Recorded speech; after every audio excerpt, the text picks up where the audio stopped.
Assalamualaikum warahmatullahi wabarakatuh.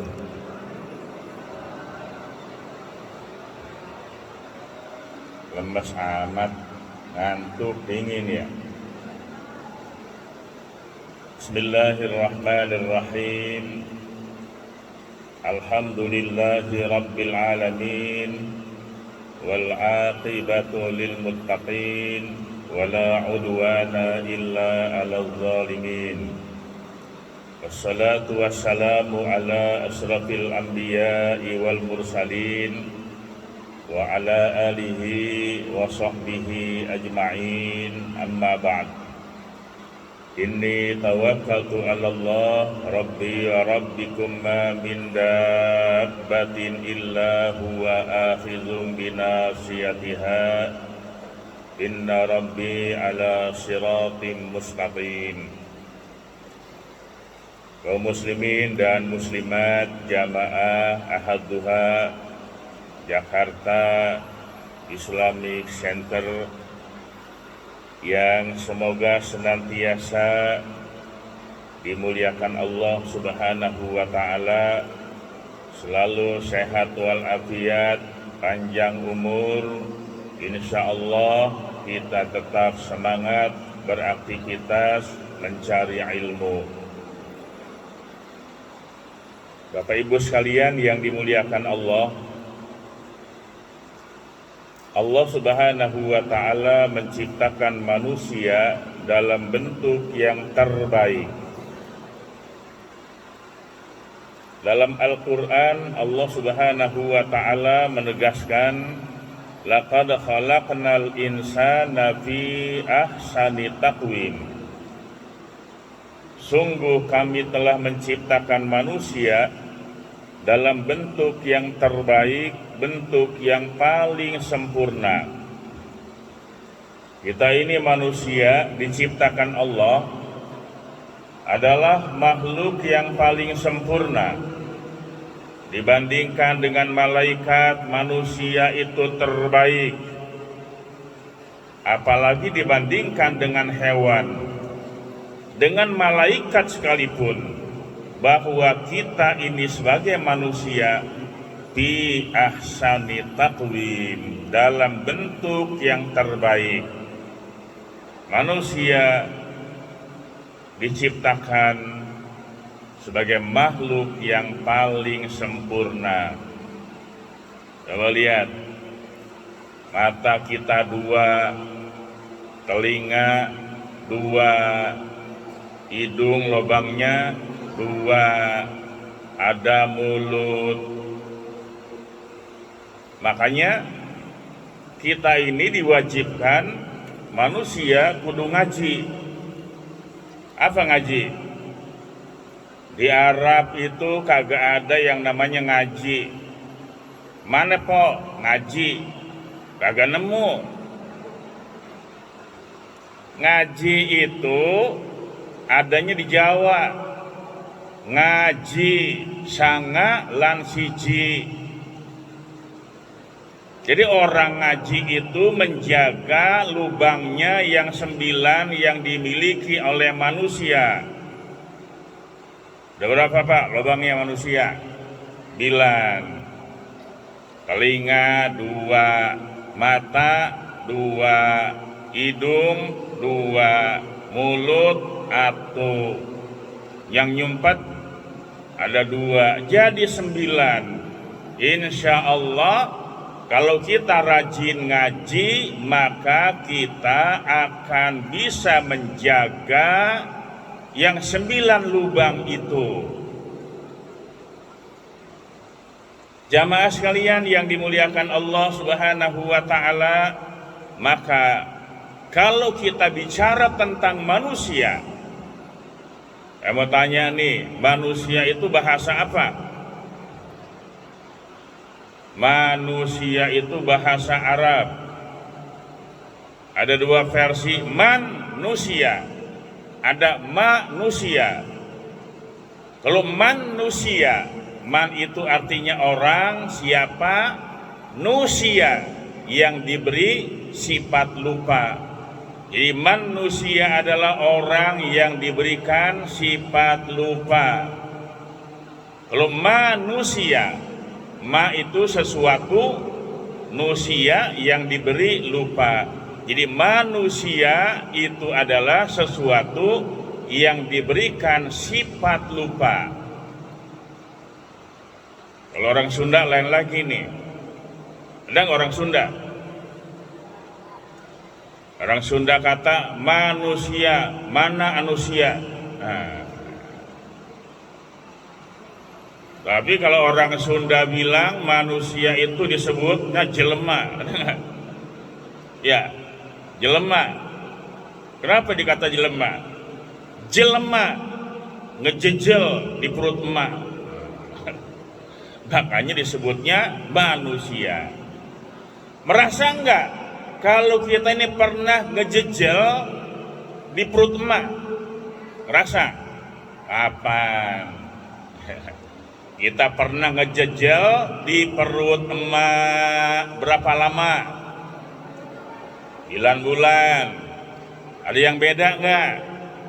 Ada yang 11 bulan, yang 2 tahun, yang 4 tahun, ada sampai 4 tahun di perut emak. Ya, makanya asal kejadian manusia itu dia pernah ngejejel di perut emak. Makanya orang Sunda bilang itu adalah jelema. Dalam kitab Arba'in An-Nawawiyah ada hadis yang panjang. Inna ahadakum yujma'u khalquhu fi batni ummihi arba'ina yawman nutfatan summa yakunu alaqatan misla zalik summa yakunu mudghatan misla zalik. Sesungguhnya salah seorang di antara kamu sekalian dikumpulkan kejadiannya fi batni ummihi, di dalam perut ibunya, arba'ina yauman 40 hari, nutfatan, baru merupakan nutfah, cairan yang kental. Ada seorang ibu hamil, usia kandungannya berapa lama? Baru 40 hari, baru merupakan nutfah. Summa yakunu alaqatan misla zalik, 40 hari kemudian dari nutfah berubah lagi menjadi alaqah, segumpal darah. Usia kandungannya baru 80 hari, baru jadi gumpalan darah doang. Summa yakunu mudghatan misla zalik, 40 hari kemudian berubah dari gumpalan darah menjadi segumpal daging, sekerat daging. Berapa lama udah? 40 hari kali 3 berapa? 120 hari, sama dengan 4 bulan. Ibu anaknya hamil udah berapa bulan? Udah 4 bulan. Alhamdulillah. Ketika hamilnya 4 bulan, bayur salu ilaihil malaku, diutus oleh Allah malaikat. Bayan puhu pihiru, malaikat niupkan ruh ke dalam perutnya. Nih, anak yang dalam kandungan yang umurnya 4 bulan, Allah sudah perintahkan malaikat tiupkan ruh ke dalam bayi itu. Tiupkan ruh, maka 4 bulan bayi dalam kandungan udah hidup. Bahkan bukan cuman hidup, wa yu'maru bi arba'i kalimatin, ditetapkan 4 macam ketentuan. Bikatbi rizkihi, pertama rizkinya, ditetapkan ajalnya, ditetapkan amalnya, ditetapkan dia sengsara atau dia bahagia. Makanya kalau ibu hamil udah 4 bulan, suka ada orang yang bikin selamatan apa nih? Walimatul hamlah, selamatan kehamilan. Berapa usia kandungannya? 4 bulan. Ada nggak yang suka bikin selamatan karena hamil 4 bulan? Ada. Yang 7 bulan ada nggak? Ada nggak?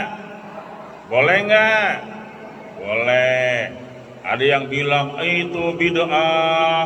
Wah, orang selamatan dikata bid'ah, marhabanan dikata dolalah, yasinan dikata bid'ah. Ya, itu omongan orang nganggur. Jamaah sekalian yang dimuliakan Allah Subhanahu wa taala, itulah proses dari manusia. Begitulah kita pernah dalam rahim seorang ibu 4 bulan, terus dipelihara kandungannya 4 bulan. Disayang nggak kandungannya 4 bulan? Sering diusap-usap nggak? Siapa yang ngusapin? Diri apa suaminya? Kalau siang ibu usapin sendiri karena laki kerja, malam laki yang ngusapin perut bini. Bahagia nggak? Oh, bukan cuman ibu yang bahagia, tuh anak di kandungan, alhamdulillah bapak gua ngusapin tiap hari. Terus kandungannya makin hari makin besar, makin hari makin besar, sampailah kemudian saatnya melahirkan. Berapa lama? Ada yang 7 bulan, 9 bulan, 2 tahun, sampai 4 tahun. Jangan bingung, kalau kandungannya udah 10 bulan kok belum juga keluar, bingung. Udah 11 bulan belum juga keluar, bingung. Maka dipaksa dah tuh. Aduh, gak kuat nih, gendong bayi lama banget. Diapain? Disesar. Emak mau lahirnya tanggal berapa? Mau beranaknya hari apa? Mau jam berapa? Tinggal dibelek doang. Ngeden nggak kalau dibelek? Agak. Ketika saatnya ibu melahirkan, zaman dulu pakai dukun kampung, yang di bidan, yang beranak di balai, yang beranak di pengki, yang beranak di beca. Gampang nggak? Gampang. Tahun dulu gampang banget beranak. Ngeden dong, brojol itu. Sekarang susah banget beranak ya. Untung kita nggak pernah beranak saat ini ya. Nah, ketika ibu saatnya melahirkan, apakah di puskesmas, apa di rumah sakit, suami nungguin. Enak ya, laki mah, bini mengeden, pertarungan antara hidup dan mati, suami enak-enakan. Oh salah mah, bini ngeden pengen melahirkan, suami nungguin di sebelahnya. Doa biar istrinya lahir gampang, baca Quran, doa tuh. Celungat, selingut, bini belum juga lahir. Stres nggak suami? Ulak balik, depan belakang, sambil ngerokok dah. Kenapa? Stres. Makanya begitu istrinya melahirkan, terdengar dari ruang bersalin suara tangisan bayi. Bidan keluar, bapak, alhamdulillah istrinya sudah melahirkan dengan selamat, alhamdulillah. Tuh bayi diazanin. Suara pertama yang dia perdengarkan suara kebesaran Allah. Allahu Akbar, Allahu Akbar. Siapa yang azan? bapaknya tuh bocah. Azanin anaknya sendiri, pengen nyuruh mamar buat, tolong ajarin dong anak gua tuh. Lu ngapain? Gua gak bisa. Ada laki gak bisa azan. Gak perlu suara bagus, azanin dah tuh sama bapaknya, perdengarkan suara-suara tauhid, kebesaran Allah.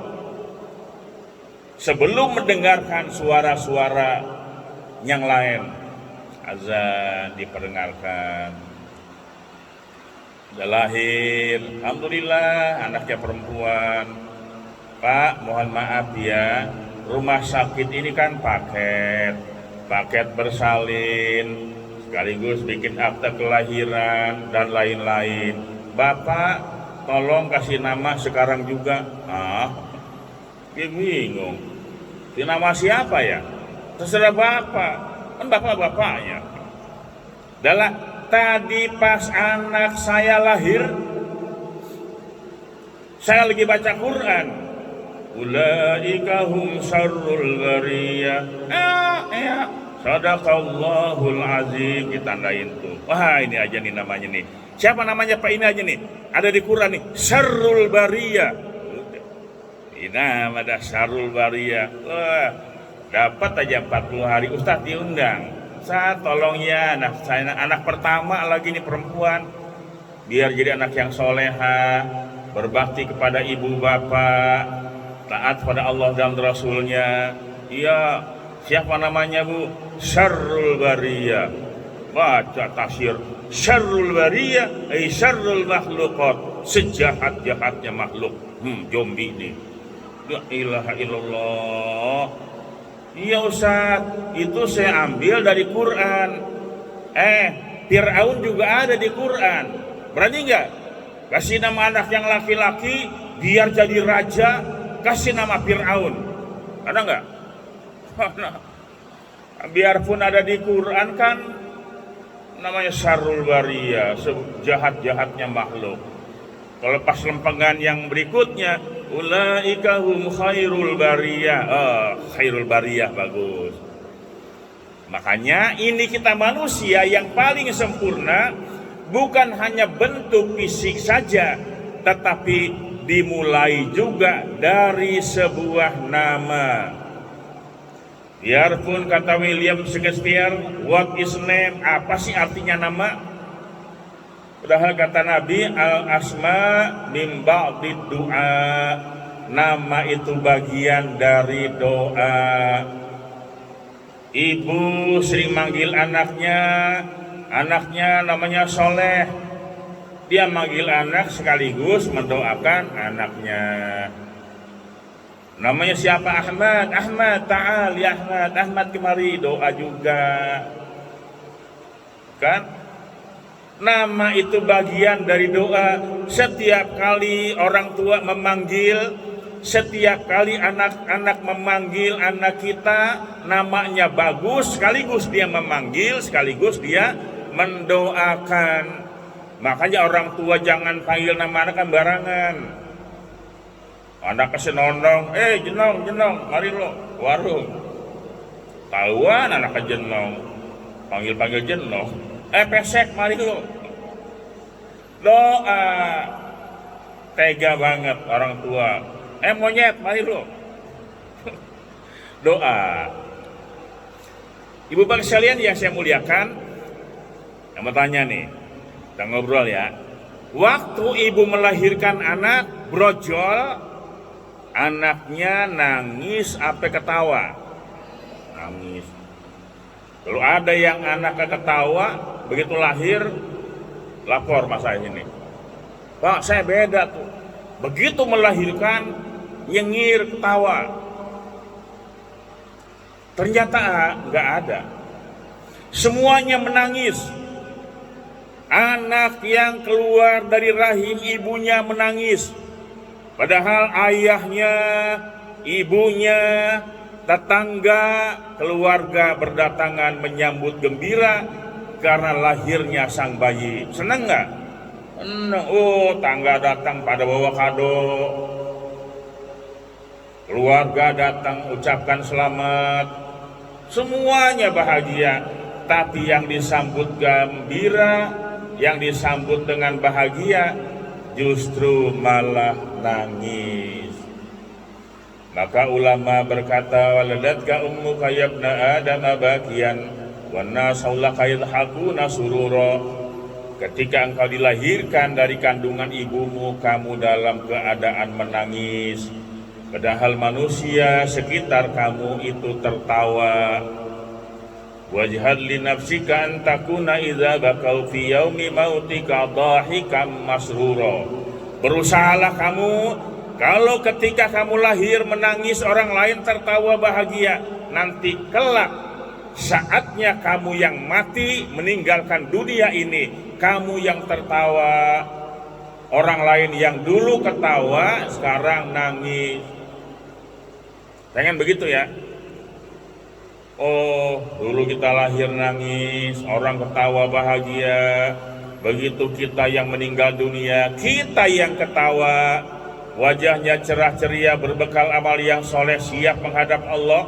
Sementara orang yang dulu tertawa sekarang nangis. Siapa yang meninggal? Anu tuh jamaah pengajian yang suka hari Ahad duha ngaji di Islamic Center, sekarang mati, meninggal dunia. Inna lillahi wa inna ilaihi raji'un.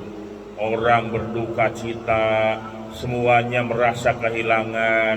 Dari sini kita kirimin Fatihah, kita doain. Siapa yang meninggal? Yang meninggal orang baik. Gitu ya? Pengen nggak? Pengen mati? Pengen kalau kita nanti mati, orang doain kita, orang berduka cita. Mana ada orang gini, waktu dia lahir nangis, orang ketawa. Begitu dia meninggal dunia, dia masih menangis, wajahnya pucat pasi, belum siap untuk mati, dosa dan maksiat masih banyak dia perbuat, belum sempat taubat kepada Allah. Sementara malaikat maut tidak kenal kompromi, jatah hidupnya udah habis. Orang yang dengar dia mati, siapa yang meninggal? Anu, preman kampung belum taubat. Oh si Anu, yang mare nyolong ayam gua, iya, mampus dah. Itu, alhamdulillah, aman di kampung kita ini. Yang mati siapa?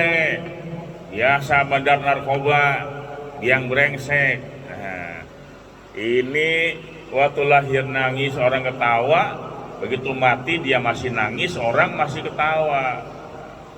Yuk berusaha. Nah, sampailah kita lahir ke alam dunia ini, jadilah dia manusia. Pertama diberikan nama yang terbaik, supaya mengandung doa. Karena kita ini hidup di dunia ada fungsinya. Ngapain Allah kasih kita hidup? Kita hidup di dunia itu tidak lain, fungsi dan tugas hidup kita sebagai manusia Allah tegaskan dalam Al-Quran, surat Az-Zariyat ayat 56. Wa ma khalaqtul jinna wal insa illa liya'budun. Tidaklah aku ciptakan jin dan manusia kecuali untuk ibadah. Kita hidup ini buat ibadah, baik ibadah mahdhah, ibadah ghair mahdhah, ibadah bukan cuma sholat, zakat, puasa, dan haji saja. Seluruh rangkaian kehidupan kita yang baik-baik itu punya nilai ibadah. Hari ini kita kumpul, hari Minggu nih, hari Ahad, yang enak jalan-jalan sama keluarga. Tuh Delman nungguin di depan tuh. Ya. Di depan Delman nungguin, di depan makanan serba ada, luar biasa. Jadi dia malah deprok di sini. Ya. Tempat hiburan banyak, makanan serba ada, duit banyak lagi ya. Dia deprok di mari. Kita pilih deprok di sini, oh nilainya jauh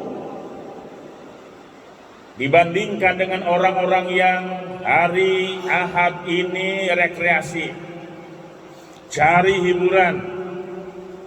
Ya nggak apa-apa, bagus cari hiburan kali-kali. Cuma nilainya hari ini kita ngumpul di sini, khairul laka min ibadati alfi sanatin. Pahalanya lebih baik daripada ibadah 1000 tahun. Bapak ibu ibadah 1000 tahun dibandingkan dengan ngumpul hari ini di sini, itu pahalanya lebih baik dari ibadah 1000 tahun. Nyampe nggak umur kita 1000 tahun? Kagak, ya. Tapi dengan kita deprok di sini, niat kita ngaji, kagak ngapa-ngapain, nilai pahalanya lebih baik dari ibadah 1000 tahun. Fungsi manusia adalah untuk ibadah. Yang paling banyak ibadah itu adalah perempuan dibandingkan dengan laki-laki. Benar nggak Bu? Benar nggak Pak? Kata Bapak nggak benar, kata Ibu benar. Ya, kita ukur nih. Ya Allah Bu, suami itu pagi berangkat kerja, pulang sore, kadang-kadang malam. Cari apa? Cari nafkah. Buat siapa? Buat istri dan anak-anak. Makanya ketika suami keluar rumah, bismillah tawakkaltu 'alallah la haula wala quwwata illa billah. Iringan doa dari sang istri di rumah, langkah demi langkah kaki suami menuju tempat pekerjaan. Apakah dia pegawai negeri, karyawan swasta, TNI, Polri, pedagang kaki lima, sampai dagang cilok, kaki yang dia langkahkan itu Allah Subhanahu wa ta'ala memberikan pahala.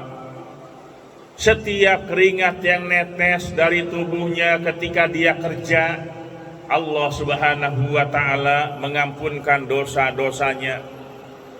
Tuh jerih payah suami, ya, cari duit biar yang di rumah bisa makan, anak-anak bisa sekolah, bisa bayar listrik, bayar air, beli paket pulsa. Suami kerja. Allah. Besar nggak pahalanya suami? Besaran mana sama ibu? Sama. Nggak mau sama-sama. Masya Allah, suami kerja dari pagi sampai sore, kadang-kadang lembur jam 10 malam. Pulang kerja dia tidur. Ibu di rumah kerjanya dari jam berapa sampai jam berapa? Sampai malam. Masa. Kalau bapak udah diukur nih, pergi pagi pulang sore, ada 84, masuk jam 8 pulang jam 4, lembur ke jam 10. Udah diukur tuh jam-jamnya. Saya mau tanya, ibu kerjanya di rumah dari jam berapa sampai jam berapa? Gak ada waktunya ya. Oh Pak, dengerin nih. Oh ternyata istri itu dia karyawan bukan, pegawai bukan, tapi dia kerjanya 24 jam. Apalagi punya orok ya, tengah malam anaknya nangis, siapa yang netein? Bukan bapaknya, bukan. Anaknya, nenek sama emaknya. Kelar, anaknya tidur. Maaf, ibu yang bilang bapaknya ya, bukan saya ya. Pengalaman itu. Kerjanya 24 jam. Sekarang saya mau tanya nih, ini kita sharing ya, ibu kerjanya di rumah ngapain? Ngurusin anak, nyuci baju, nyapu, ngepel rumah, masak, adanya. Tugas nyuci pakaian di rumah itu tugas siapa? Jawabnya yang jujur. Tugas nyapu itu tugas siapa? Ibu. Saya tanya bapak dah sekarang, Pak, nyuci pakaian itu tugas siapa? Hah? Tugas bapak. Hebat. Ibu bilang nyuci pakaian, ngepel, tugas ibu.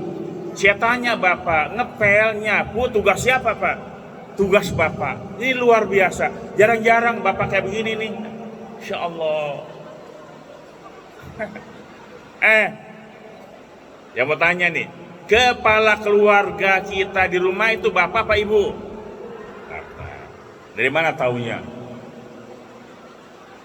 Saya taunya dari kartu keluarga. Nomor 1 bapak, jabatan kepala keluarga. Nomor 2 asmeneh, Betawi ini, istri, jabatan, anggota, kan begitu. Oh, taunya dari kepala keluarga. Nomor 1 bapak, 2 istri, 3 anak, semua anggota keluarga. Berarti bahwa di rumah itu semua yang bertanggung jawab adalah bapak. Nyuci tugas siapa bu? Nyetrika tugas siapa? Bapak. Ngepel tugas siapa? Cari duit tugas siapa? Ibu mau ngapain? Nah, semuanya adalah tugas bapak. Dibilang sama bapak di rumah ya, Pak, saat Makmun bilang ngepel, nyuci baju, nyetrika, itu semuanya tugas bapak. Tugas ibu cuman nenenin anak, bapak. Berhubung bapak kerja cari duit, maka tugas bapak saya ganti ini di rumah nih, gitu ya. Pak, ngepel nih, nyuci baju, nyetrika. Ini kan tugas bapak nih. Berhubung bapak sibuk cari duit, tugasnya saya ambil alih. Nanti gajinya dari bapak tiap bulan kan begitu. Beres kan? Nah suami gajian nih bu, semuanya saya kasih ibu di rumah. Semua nggak tuh? Hah? Paro. Semua kali ya. Oh, bapak tanggal 1 gajian nih mah. Upah nyapu, upah ngepel, atur semua duit sama emak. Jangan dihabisin, taruh tabungin separoh, bakal umroh, bakal haji ya. Selesai kan? Ibu mah kalau ngatur duit paling pandai. Bapak megang duit berapa aja habis. Makanya dipercayakan kepada bendaharawan di rumah, istri ini pegang semuanya dah. Ya, saya percaya sama ibu. Begitu kan? Udah berapa duitnya dari bapak yang ditabungin? Udah nggak kehitung ya, habis semua. Nah, itulah fungsi hidup manusia, diatur dalam kehidupan manusia, diatur dalam kehidupan berkeluarga. Islam itu indah. Terus ada fungsi dan tugas masing-masing. Kalau bicara pahala, lebih besar pahala ibu-ibu. Setiap ibu nyuci pakaian suami ikhlas, pahalanya besar. Mau bersih ke mau kagak, pokoknya gue cuci. Sekarang pahalanya udah mulai kurang. Kenapa? Pakaian bapaknya diumbruk tuh, masukin plastik, laundry kiloan. Tugas semua ada ringan ya, laundry kiloan ya. Kata suaminya, biasanya ibu nyuci yang putih-putih bersih mengkilat. Kok sekarang cuma bersih doang? Seminggu lalu warnanya putih, sekarang udah coklat. Anu Pak, maaf ya, saya tugasnya udah saya alihkan ke ibu laundry sono. Laundrynya kiloan lagi, kilo 6.000. Tugas terus ya. Pahala ibu 24 jam itu utuh. Dari mulai bangun tidur sampai tidur lagi, ibu pahalanya terus nggak berkurang. Dengan catatan jangan pernah gegrundel. Apa tuh gerundel? Dongkol, gerundel, ya, ngomong dirian, jengkel, masuk, jangan. Ikhlas aja, ya. Perempuan kalau ikhlas nurut dengan suami itu kan sorga. Nurut sama suami, Bu, nurut ya sama suami. Ibu sholat, ibu turutin. Suruh apa aja mau. Cuman satu yang ibu nggak turutin nih, ya, di sekian banyaknya perempuan nih, ada satu permintaan laki yang nggak diturutin. Ya, apa? Pinter aja jawabannya ya. Diizinin nggak? Kagak. Ya Allah. Makanya satu sebetulnya kuncinya. Ibu tidak perlu ngomong banyak-banyak. Izinin, nggak diizinin. Itu mah kontrak, pro kontra. Katanya pengen surga. Kan ada ustadz begini ceramahnya nih. Barang siapa yang ngizinin lakinya kawin lagi, maka balasannya surga. Ini ya bingung nih. Apa iya? Pernah dengar begitu enggak? Pernah dengar itu enggak? Pernah. Barang siapa yang ngizinin suaminya kawin lagi, maka masuk surga begitu. Kok ibu gak turutin? Kata ibunya, surga apa belakangan, ya, yang depan dulu nih urusin. Dikasih surga aja ogah dia. Bapak Ibu sekalian yang dimuliakan Allah Subhanahu wa taala, saya ini Bu ketua BP4 Jakarta Utara. Tahu nggak BP4 apa? Badan Pembinaan, Penasehatan, Pelestarian Perkawinan. Saya keliling ke KUA BIMWIN, bimbingan perkawinan. Besok Senin di Cilincing, BIMWIN terus ya. Supaya rumah tangganya utuh, supaya suaminya tetap istrinya cuma satu. Kalau pengen suaminya tetap punya bini satu, temuin saya ya. Belajar dari orang yang udah pengalaman. Kata kawan saya, istri 1, 2, 3, 4 rasanya sama aja. Kata dia begitu. Benar nggak sih Bu?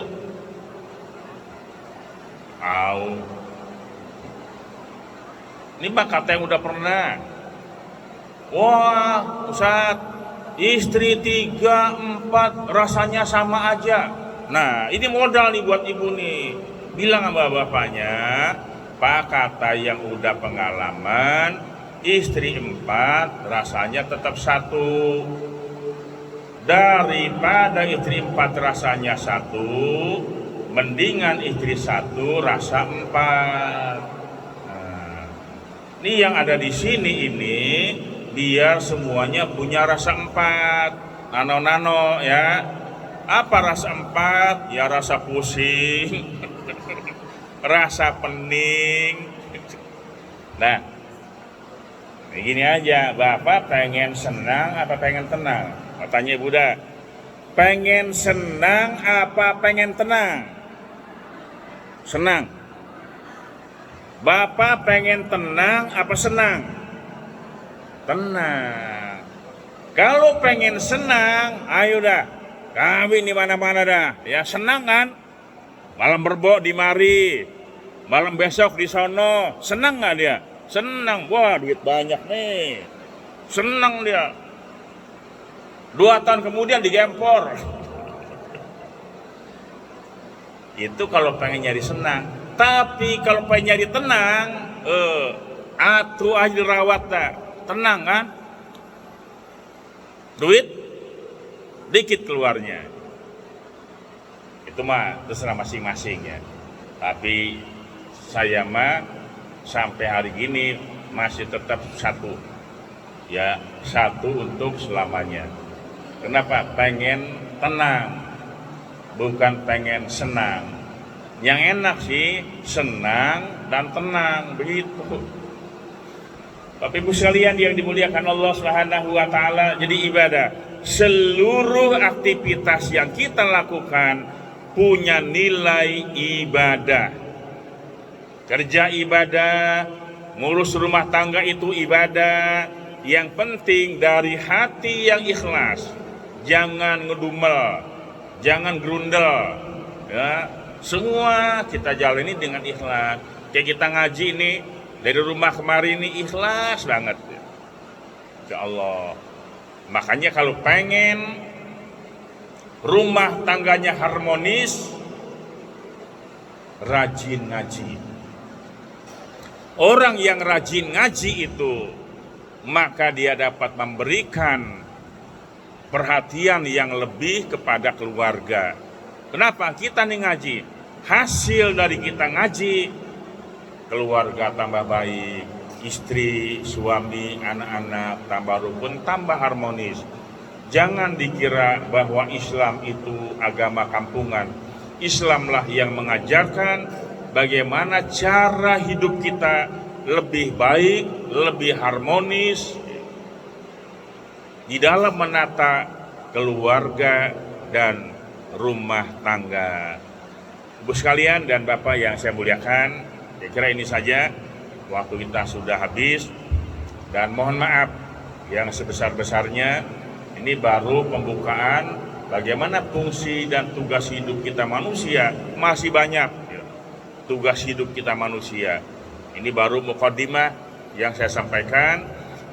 Dengan harapan kita, jadilah kita manusia-manusia pilihan. Keluarga-keluarga kita, keluarga pilihan.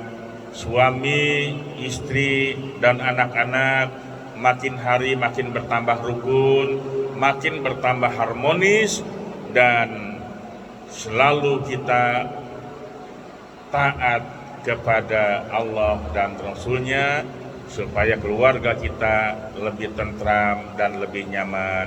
Mohon maaf yang sebesar-besarnya. Wallahul muwaffiq ila aqwamit thoriq. Assalamualaikum warahmatullahi wabarakatuh. Ada pertanyaan ya? Boleh.